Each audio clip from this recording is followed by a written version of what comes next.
Okay, 8 a.m. headed to the swimming pool for the first of two trainings. Uh, 1 hour easy swim and then a 1 hour run.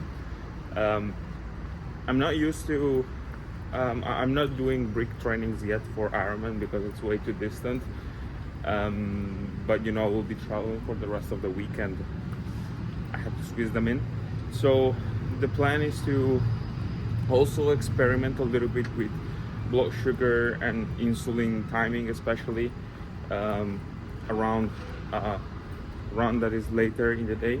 I'm used to running with, first thing in the morning and with no insulin on board. So today, because I will be swimming and then eating breakfast and then running, I know I will have some insulin on board.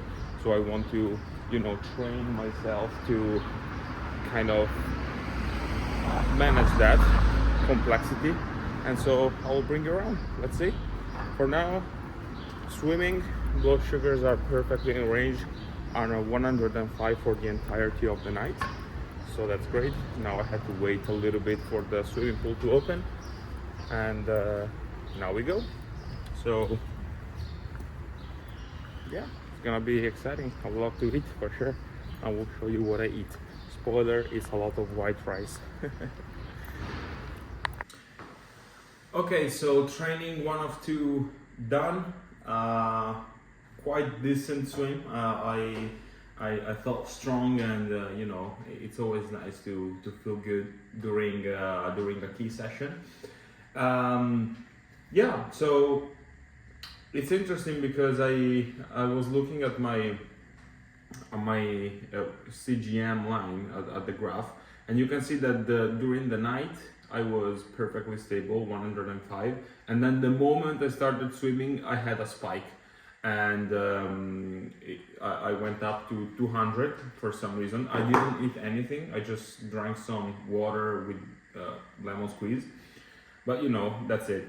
I need to understand what happened, and this is interesting for me because I'm using all these data points, like when the spikes occur, the circumstances, what I eat, what I didn't eat, in order to produce a spike, and or a low, whatever. And so I'm just collecting data points right now because I'm really building blood sugar management plan, let's say, for the 100K race and then the Ironman.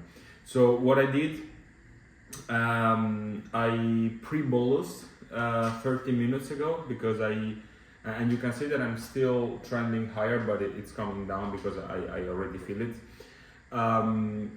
So I'm going to eat very slowly because I want to avoid spikes. I have a run in 2-3 hours from now. I will just wait until insulin is completely off board. So I injected 30 minutes ago, so I will run 2-3 hours from now, and I will have a meal that is rich in carbohydrates. So this is rice pudding with some cocoa, chocolate, and some chia seeds, and then I will have a banana, but probably this I will keep it for right before the run in case I need it to, I don't know, bump up the blood sugars a little bit.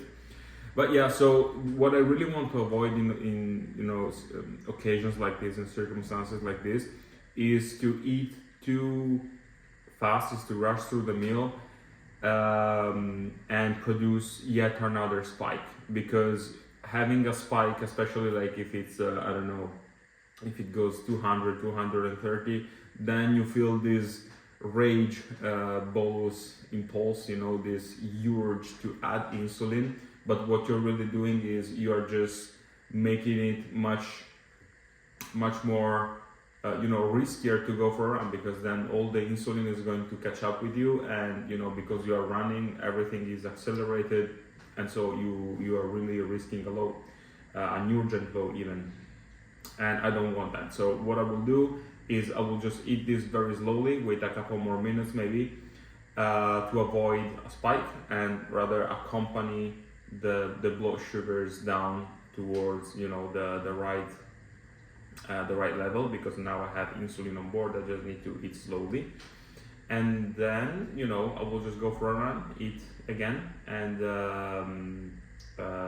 it's gonna be lunchtime by then, and then let's see. But yeah, as I told you, menu of the day includes a lot of rice, because I'm also testing. Rice is always my go-to for big training days and big races.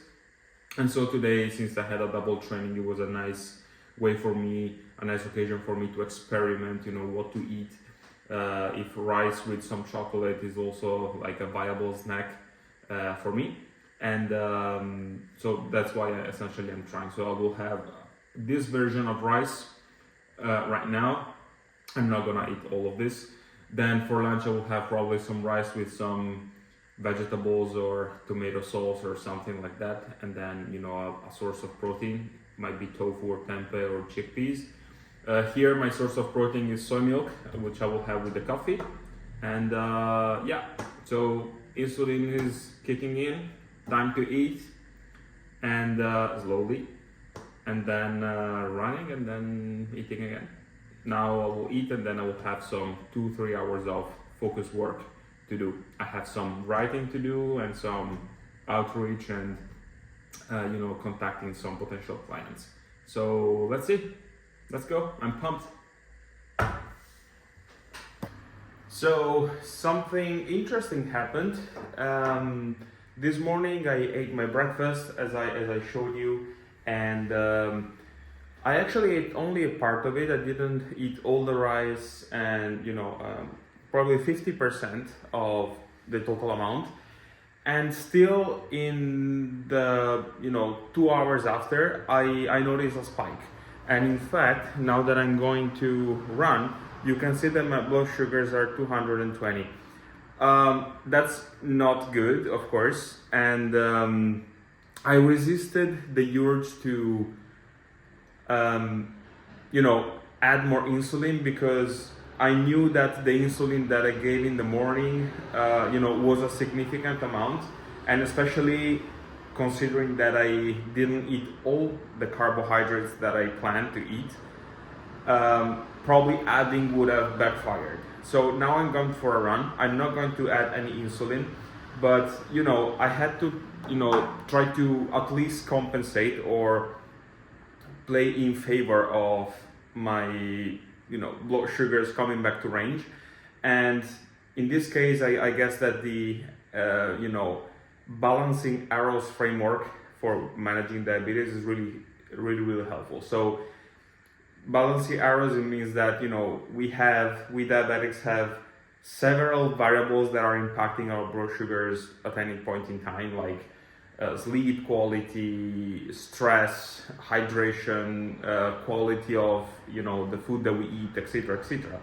And so it's all a game of understanding what are the variables that are adding to insulin resistance and thus increasing blood sugars, and then trying to balance them out with other variables that are promoting insulin sensitivity.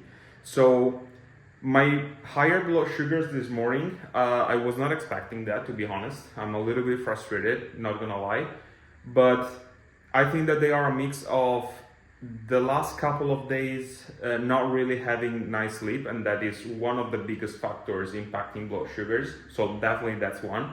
Second, having a little bit more fat yesterday, that also contributed. And I think that these are the two main factors, because other than that, I swam this morning and now I'm gonna run. So these are two major insulin sensitivity promoters. And while I was working this morning, I drank a lot of water. Water and hydration in general is a big promoter again of insulin sensitivity. So with that in mind, and also seeing that now my that if you can see the trend now is coming a little bit down, so I guess that the run is going to regulate everything. Now out for a run, and let's see. As always, wait, I will show you. As always, I always run with the belt where I have like my gels, and even if I plan to not take any of this, you can probably see like here I have gels. Of course, I'm not going to take any gel because it's a rather easy session, but still, I always run with glucose on board, because if I have a low for some reason, or I don't feel comfortable, at least I have sugar with me, and I'm not risking my life. So that's one. And so now I'm going to pick the shoes. I'm wearing the Rome Marathon t-shirt, which I didn't wear for a very long time, and since this week is Rome Marathon week, just to honor the race, I will pump it. In terms of the shoe, I think I'm going to run with the ASICS Novoblast 5. I am a big ASICS fan. Novoblast 4, the Super Blast, the trail runs. Then I have Hoka for my race shoe, and then also the Puma, the V8 Nitro. I also enjoy them, but I'm a big ASICS boy. So yeah, I'm going to wear the Novoblast 5, sorry, and let's go. So, workout 2 out of 2 for the day done, and I'm quite hungry, not gonna lie. So what I'm gonna have for lunch, so this is a bowl with radish and chickpeas, with some vinegar on top. And here I have a pot with some rice, tomato sauce, and broccoli, and a bunch of other vegetables, mixed vegetables, and also some olive oil. Olive oil is one of those ingredients that trigger many people. It definitely triggered myself as well for a very long time, but there is a time and a place for olive oil, and I think it really enriches the taste of dishes. So I have reintroduced this after many years. Of course, it's a very fat heavy ingredient, so that you should expect a spike 2-3 hours after the meal, because it delays the absorption of carbohydrates. So the insulin strategy here is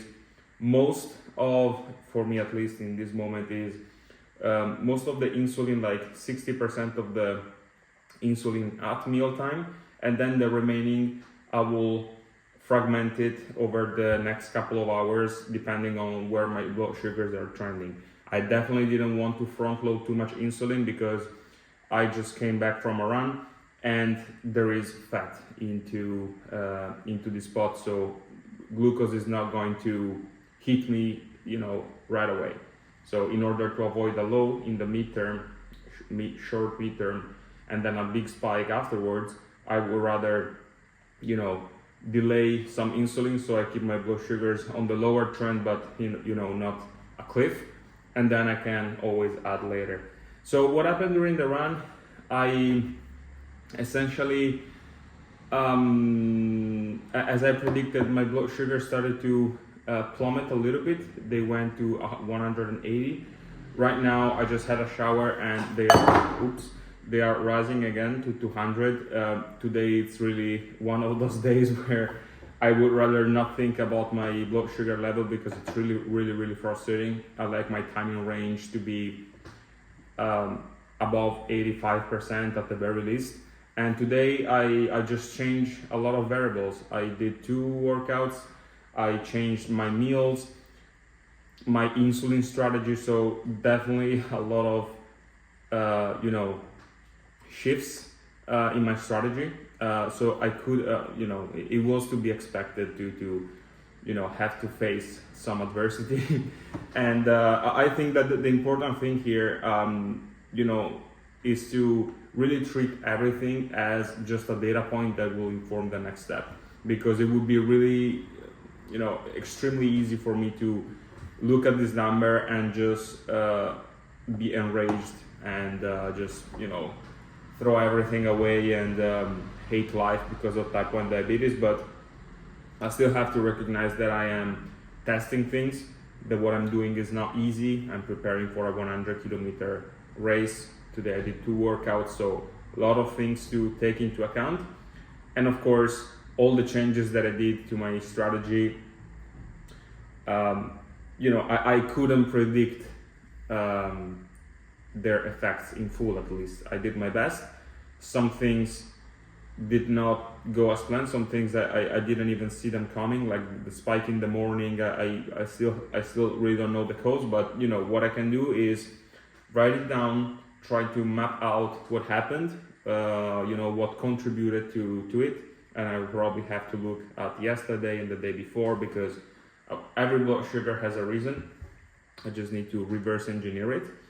And so, right now, I know that my blood sugars are coming down because I don't feel like hyperglycemia. I know that I don't have a finger prick right now, but it's probably like 160 going down. I feel it. So I will eat this. And then, not all of this, of course, because this is like 300 grams of uncooked rice. So I'll probably do half now and half for dinner, so I don't exaggerate with calories in one sitting, and overall calories for the day as well. And that's gonna be it. So I'm now going to eat, keeping in mind that in a few hours from now, before dinner, I will have to add the remaining insulin, which is not stacking more insulin. It's just the same dose that I would normally give in one sitting, fragmented to match the fact that fat is delaying the absorption of these carbohydrates right here. And so, I'm excited. I finally get to eat some vegetables and some legumes. I love them. And let's go. Again, it's not easy some days, but let's just stay positive, do our best, keep track of everything, and most importantly, think about why blood sugars are doing what they're doing, because it's all very precious information. It all is a breadcrumb that is leading you somewhere to more understanding, as long as you take the time to dissect and understand and do all these things. So, time to eat. So things got a little bit out of control because I don't know what's happening today, to be honest. It's one of those days where most people would mask it just for publishing the highlights, the best of, but to be honest, today everything is going wrong, and it's kind of frustrating, because after lunch I doubled my dose for lunch. Let's take that as a premise.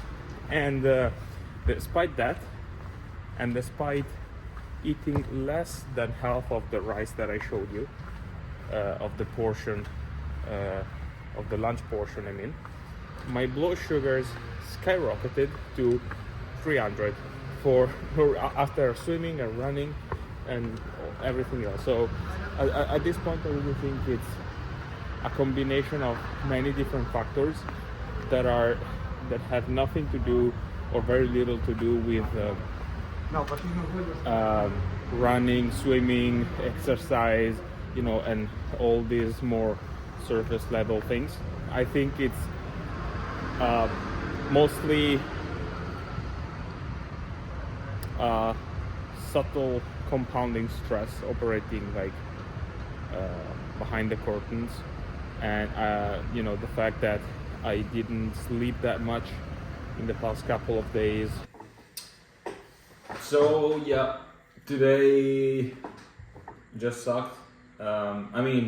Athletically, it was quite a nice day because I got 2 nice sessions, but from a blood sugar management standpoint, it was just, I think, one of the messiest days of the past quarter, or the past 6 months, because I had to triple almost my dose to finally get back into range. And I ate half of the breakfast, half of the lunch, and then now for dinner I'm going to have the leftover salad with chickpeas that I had, that I was supposed to eat at lunch. I also had like 1 pack of hummus. Not so much, it was like 200 grams, but that's what was there essentially. I also didn't want to eat too much rice. I was supposed to eat some more rice, but I decided to skip it. I'm going to eat some couscous, which is, not that much. It's surely less than the rice that I would otherwise have, just to get some carbs before bed, and replenish a little bit the stores, because tomorrow and also Wednesday and Thursday also I'm running, so I need to stay to really be mindful of the energy intake, but without overdoing it, because I know that today I'm prone again. This is the trend. It's like up and down, I'm mostly up. This is the first time since this morning that it's coming down. I know that today I'm prone to have another spike. That's why I'm also moving dinner much earlier. It's now 6 p.m. and I would rather have an earlier dinner and try to buy some time before bed to see if a spike is happening, and if a spike is happening, then I can catch it before going to bed, so at least I can avoid overnight drama, diabetes drama I mean, and get some good restful sleep, because hyperglycemia is not just blood sugar being high, it's impacting everything in the body. So recovery, rest, my body was under a lot of additional stress today already, and it's a lot to take, especially with the stress of training, of course, and everything. So my only goal for today is to just reset, hit the reset button, and have a good night of sleep. So I will now I'm fully loaded with insulin for sure, because to come down here I had to again almost triple my dose, so I can eat. That's the good news. And let's finish this day, and I will journal a bit, try to reverse, look in retrospect what I did, but again I think that it's mostly my erratic schedule in the past few days, the compromised sleep quality, and maybe a few other factors, maybe also the seasonal change. I always have this big insulin shifts when we are transitioning season. Now it's winter to spring is coming, which is nice, but I need to be mindful of that. And so let's just it's frustrating. Days like this, really, the mental load, the mental toll that diabetes can take, it's not irrelevant. So the best thing that I can do is really not hit myself or slap myself for not being enough, or for not doing enough. It's just taking stock of what happened, trying to look at the numbers and see, okay, this happened because of this and this and that, or if there is no clear reason, just make an hypothesis, and then move on. Tomorrow it's another day. I will try to do better. I will try to incorporate the learnings I got from today, and rebuild my blood sugar equation from scratch with the new data that I have. And that's really what makes diabetes manageable. If every day you attend to it and you reframe it, then of course you have the, you know, some hits to take. Today was a very bad one for me, to be honest. But you know, you don't build a 90% timing range over the course of 3 months just by chance. You build it by taking care of it. And when this happens, it's just a blip, you know, on the radar. But you know, it's just maybe a small cliff, a small deviation on the graph. But you know, if over the course of time you are staying consistent and, you know, putting in the effort to improve, it's just gonna be one bad day in 99 good days. So that's why I'm here. That's what I'm trying to do. That's why I'm running so much, and I'm challenging myself to bigger and bigger and more complicated races, because a 100K and Ironman are not easy to manage. From, you know, you have to plan for the carbs, for the insulin, for the adrenaline, for the hydration, all of this effort clearly for the monstrous amount of exercise that goes into one day. And all of this is very complicated with diabetes, but that is the only way to really learn how to manage it. There is no way you get to the finish line of something like that without knowing how to control diabetes, without having put a ton of work into trying to understand it. So yeah, I mean, if there is one message from today, I think this is the one. And yeah, let's you know, cheer up and recommit, you know, and just keep on improving and trying to get better at this. It's not easy, but it can be done. So let me enjoy dinner, and I will salute you, and I will see you in the next one.